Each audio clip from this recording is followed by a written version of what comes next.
1000 سال پیش در شهر باستانی توس مردی میزیست که سرنوشت زبان فارسی را دگرگون ساخت. حکیم ابوالقاسم فردوسی.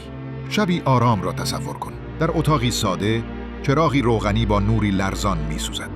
مردی خسته اما استوار در برابر کاغذ نشسته است. 30 سال است که شب و روز بیوقفه مینویسد. اما او تنها نیست. در سکوت شب مرز میان واقعیت و افسانه رنگ میبازد. رستم بر اسب قرانش میتازد. سیمرغ بالهای روشنش را میگشاید و صدای سیاوش و سهراب در گوش زمان طنین میافکند. گویی قهرمانان آمدند تا زندگی خود را به او بسپارند. مأموریت فردوسی روشن است: جاودانه ساختن آنان در واژه‌ها.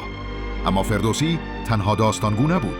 او رسالتی بر دوش داشت: رهایی زبان فارسی. در روزگاری که زبان عربی بر دربارها و نوشته‌ها فرمان می‌راند، او تصمیم گرفت تاریخ، اسطوره‌ها و فرهنگ ایران را به فارسی بازگو کند. زبانی که در آستانه فراموشی بود. 30 سال پایداری کرد تا نشان دهد که فارسی نیز می‌تواند شکوه حماسه را در خود جای دهد. ثمره آن تلاش شاهنامه بود. گنجینه‌ای با بیش از 50,000 بیت، یادمانی از حافظه ایران و احیاگر زبانش. شاهنامه همچون سفری عظیم از 3 دروازه می‌گذرد. نخست بخش اساطیری است، جایی که آفرینش آغاز می‌شود. کیومرث به عنوان نخستین پادشاه فرمان می‌راند. جمشید به شکوه می‌رسد و ضحاک با ستمش زمین را تیره می‌کند. دوم بخش پهلوانی، قلب تپنده حماسه است. دلاوری‌های رستم زمین را می‌لرزاند. تراژدی جوان سهراب دلها را می‌سوزاند و پاکی سیاوش اشک بر چشم می‌آورد. در این بخش شجاعت، وفاداری، عشق و خیانت در هم تنیدند.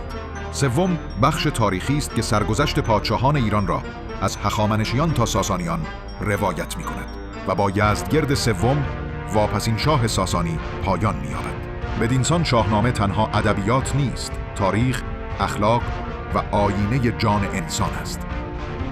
در آن فریاد آزادی کاوه آهنگر شنیده می شود. عشق زال و رودابه جان می گیرد و سرنوشت غمانگیز سهراب اشک بر گونه می نشاند. و همین است راز ماندگاریان. بی شاهنامه شاید زبان فارسی چنین استوار نمی ماند. 1000 سال گذشته و آن آتش هنوز فروزان است، در کلاس‌ها، در خانه‌ها و در دلها.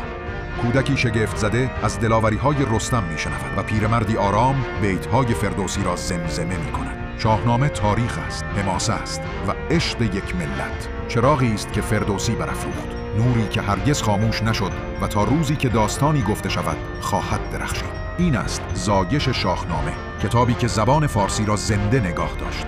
در نخستین برگ‌های آن کیومرث نخستین انسان و پادشاه پدیدار می‌شود و با او سفر آغاز می‌گردد.